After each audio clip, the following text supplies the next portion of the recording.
할렐루야. 오늘 창세기 34장 말씀을 여러분과 함께 나누도록 하겠습니다. 야곱이 드디어 이제 가나안 땅으로 갔습니다. 에서를 만났고 이제 어느 땅에 거주해서 살려고 하는데, 물론 그 땅은 베델은 아니었습니다.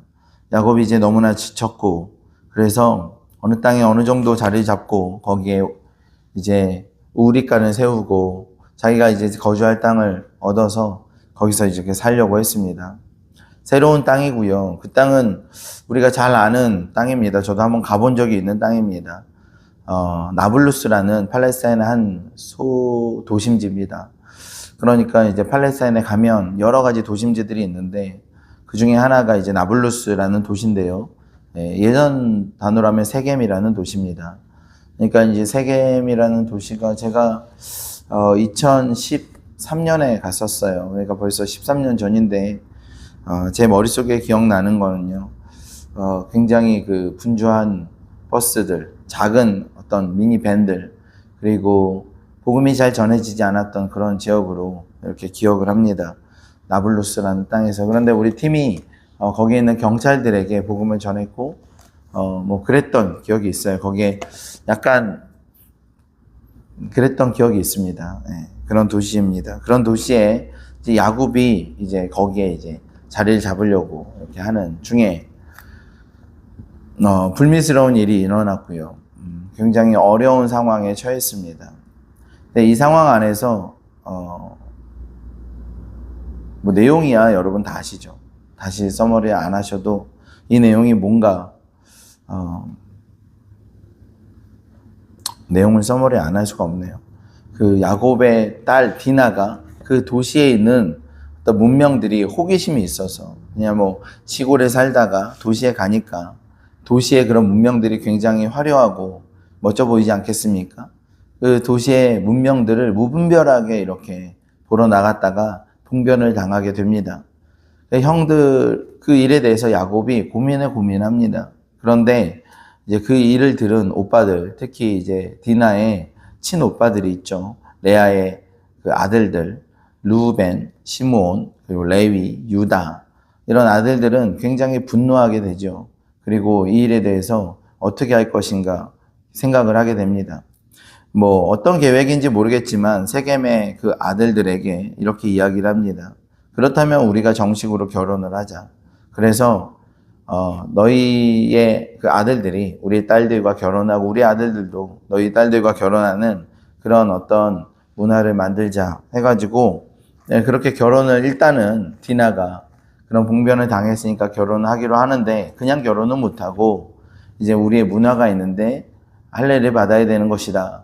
할례를 받으면 그렇게 하겠다라고 이야기를 합니다. 그랬더니 이제 이 세겜의 아들들이 야곱의 족속을 보니까 굉장히 거대하고 가진 것도 굉장히 많고, 그래서 우리가 전쟁으로 얻기에는 좀 버겁기도 하고 모양새도 잘 나오지 않으니까 통혼을 통해서 이들의 어떤 가진 것들과 이들의 문화를 우리가 흡수해가지고 우리의 문명을 더욱더, 우리의 족속의 어떤 그 세력을 더욱더 넓히고자 하는 마음도 있었고, 또 그 중에 한 명이 디나를 굉장히 좋아하기도 했고, 그래가지고 이제 할례를 받습니다. 할례를 받아요. 거기 있는 남자 모두가 한날 한 시에 같이 할례를 받게 됩니다. 할례를 받으니까 이 남자들이, 힘이 있는 남자들이 힘을 못 쓰잖아요. 적어도 한 3일, 4일 동안은 완전히 뭐 이제 힘을 전혀 못 쓰는 상태가 되는 거잖아요. 그러니까 그때를 틈타서 이 특별히 시므온과 레위가 가서 이제 이들을 다 부수는, 그래서 이 세겜 족속의 남자들을 죽이고 야곱의 여러 아들이 그 시체에 있는 성읍으로 가서 노력하였으니, 이런 얘기가 있어요. 제가 언젠가 설교하면서 시므온이 상당히 호전적이라는 얘기를 한 적이 있는데 기억나세요 혹시? 시므온, 이 아들들 중에 시므온이 굉장히 호전적이라, 그래서 시므온이 나중에는 그 요셉의 그런 그 볼모로 시므온을 잡기도 하고, 그 다음에 이제 르우벤이 먼저 전쟁하러 나아갈 때 시므온과 함께 가자라고 얘기를 하기도 하고요. 그래서 시므온과 레위가 굉장히 호전적인 사람들이에요. 그러니까 약간 성격이 괄괄하고 또 그런 터프가이들인 거죠. 예, 그들이 그런 사람들이에요. 그래서 이 사람들이 이렇게 해가지고 아주 그냥 세겜의 족속들을 완전히 막 부수고 진멸하는까지 이렇게 가고요.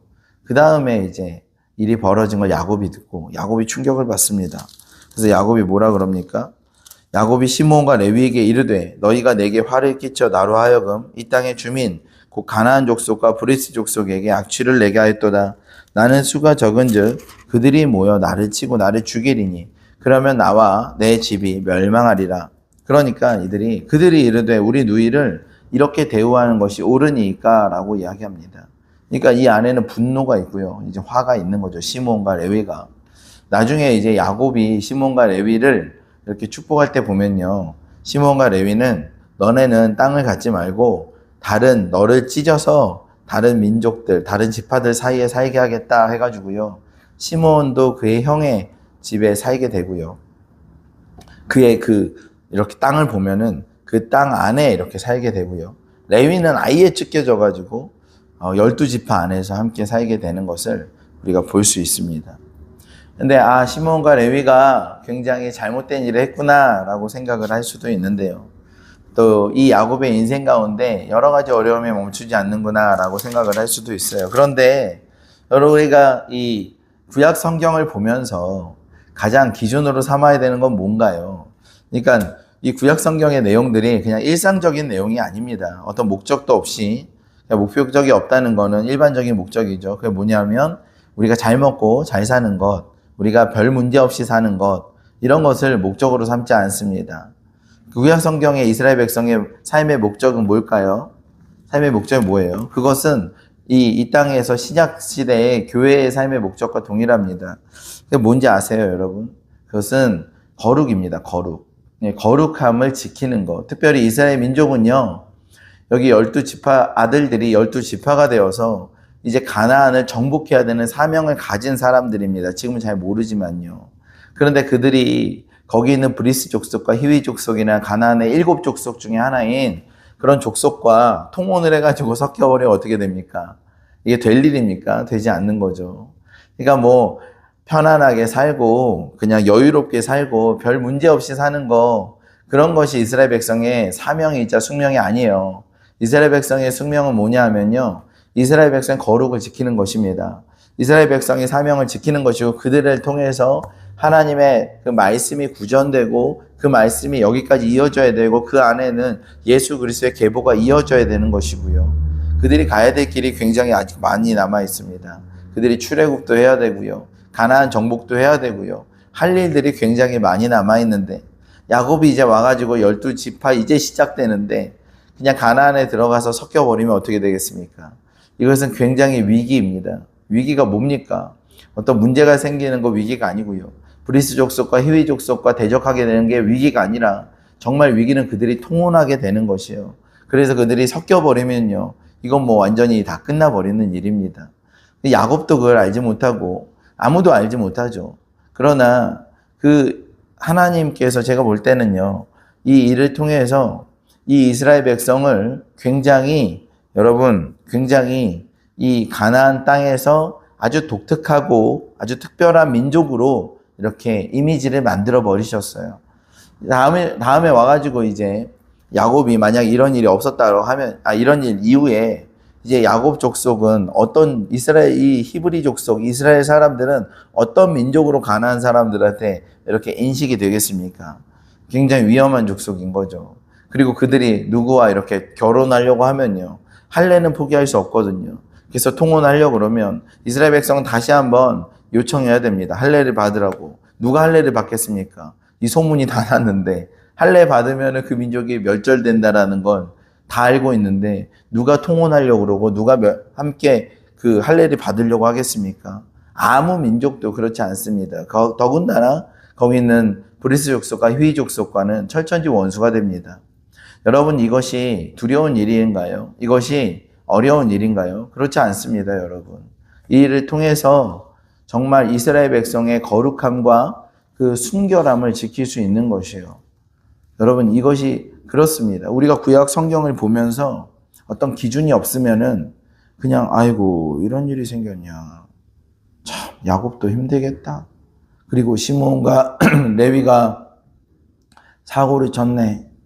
야 어떡하냐? 라고 생각하게 돼요. 여러분 이 민족은요 사명이 있습니다.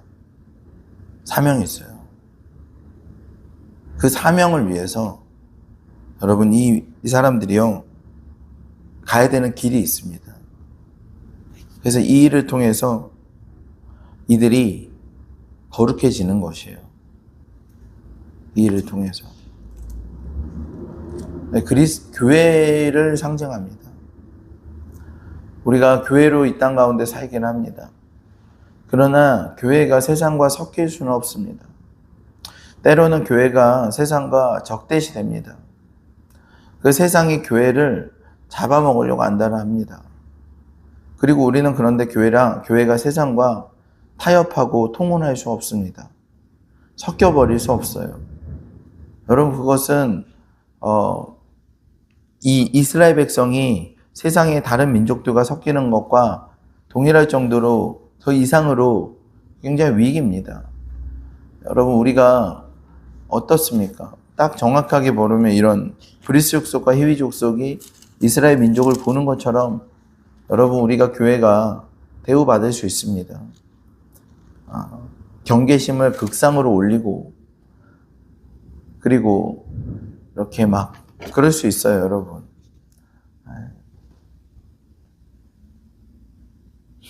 이게 두려워해서는 안 됩니다. 근데 그런 것들을 우리가 어떻게 해결하고자 좋은 게 좋은 거지 이렇게 넘어갈 수는 없습니다. 이스라엘 백성 의도하지 않았지만 결과적으로 어떻게 됐습니까? 브리스 족속과 히위 족속과는 철천지 원수가 됐고요. 그리고 거기 있는 모든 족속들에게 경계 대상 1호가 됐습니다. 야곱은 어떻게 살고 싶었을까요? 어떻게 살고 싶었겠어요? 그냥 조용히 살고 싶었겠죠. 아무도 모르게 있는 듯 없는 듯 그냥 살고 싶었겠죠. 그런데 그렇게 살 수가 없어요. 굉장히 유명해졌습니다. 그리고 굉장히 위험한 족속이 되었습니다. 그리고 가능하면 없애버려야 되는 족속이 되었습니다.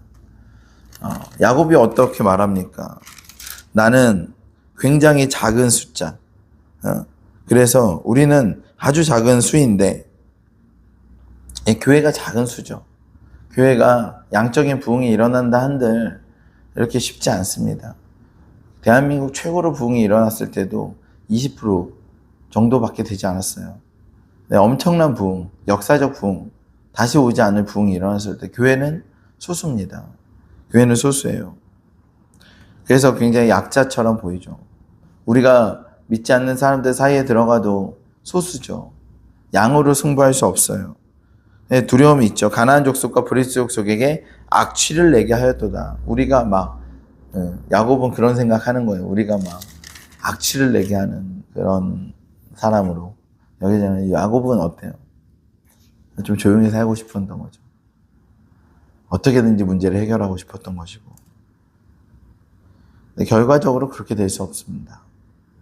그렇게 될 수 없어요. 뭐 시몬과 레위가 계획하고 한 건 아니죠. 그렇게 될 수 없습니다.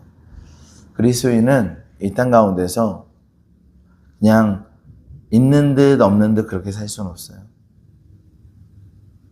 있는 듯 없는 듯 살 수는 없습니다. 우리는 그들과 다릅니다. 생각하는 게 다르고요. 돈 쓰는 게 다르고요. 말하는 게 당연히 다르고요. 자녀를 교육하는 방식도 다르고요. 그리고 살아가는 삶이 다릅니다. 여러분 이것은 내가 다르려고 하지 않아도 하나님 반드시 우리를 거룩하게 다르게 지켜내십니다. 우리가 가장 지혜로운 건 뭡니까? 우리가 다르다는 걸 인정해야 됩니다. 우리 세상에 살지만 세상과는 다른 사람들. 세상에 굉장히 위협을 받지만 두려워하지 않는 사람들. 하나님께서 우리 지키시고 놀라운 계획을 가지고 계신 사람들. 이스라엘 백성 12지파에게 얼마나 놀라운 계획을 어디까지 가지고 계세요? 여러분, 예수 그리스도 십자가 죽기까지 그리고 다시 오실 예수님을 향한 하나님의 놀라운 계획이 여전히 이어지고 있습니다. AI 아니라 AI 할아버지가 막 난리를 쳐도요. 여러분, 하나님의 임재 안에, 하나님의 주권 안에 모든 것이 돌아가고 있어요. 하나님의 사람들 하나님께서 특별히 도우십니다. 우리가 중요한 거는 하나님의 사람으로 살아가는 것이고요. 우리가 거룩을 지키는 것입니다. 여러분, 오늘도 우리가 이 땅에 살면서 어떻게 살아야 되겠습니까? 이 땅과는 다르고요. 이 땅과는 벗이 될 수 없고요.